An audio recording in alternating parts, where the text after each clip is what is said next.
Hi, this is Donna Druchunas, and in this video I want to show you how to do this cast on that I learned from the book Wrapped in Comfort by Alison.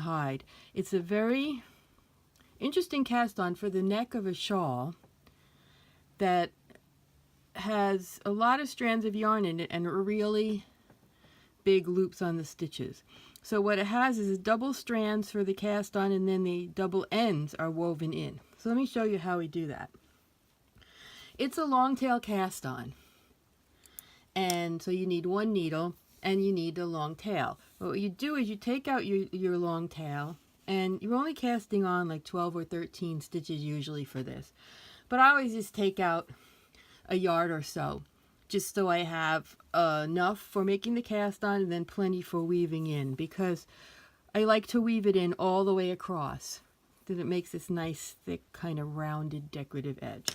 Okay, so I double my long tail, and then right in the middle of it, see, so I have two strands. These are going to the ball of yarn, and these two strands are going to be the tail for the long tail cast on. Right in the middle of that, you can make a slip knot. I don't make a slip knot for a long tail cast on. I just put the yarn over the needle and hold it. But if you make a slip knot, you can do that there too. So now I'm going to just do my regular long tail cast on. If you hold your yarn and your needle in a different way, it's okay.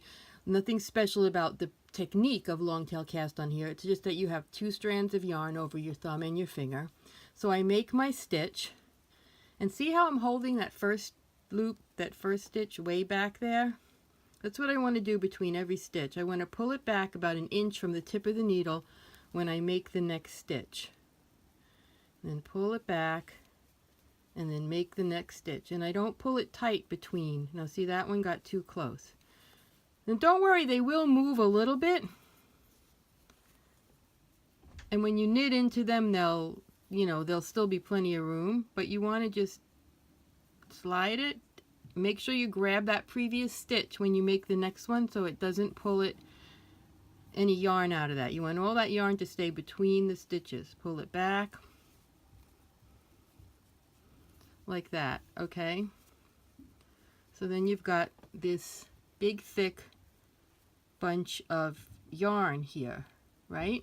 Now, I only did a few, but that's okay. You do 13, whatever. Now the first row on your project will be a purl row. So you're going to bring your two strands, and I do that first row with the two strands as well. I like to have a little extra in there, a little extra fabric in there. You can do the first row with the single strand if you want.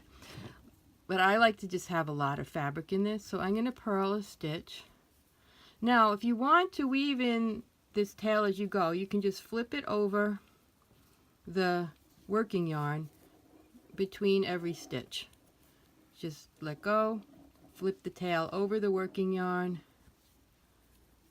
and then make the next stitch. And then your tail's woven in as you go. I didn't do that on here. I just wove it into the stitches after I finished. But either way, see how thick it gets? You get this nice thick edge. And that's what I wanted to show you. I use this on my Leggetta shawl on Knitty, and it's also used on all the shawls in Alison Hyde's book Wrapped in Comfort.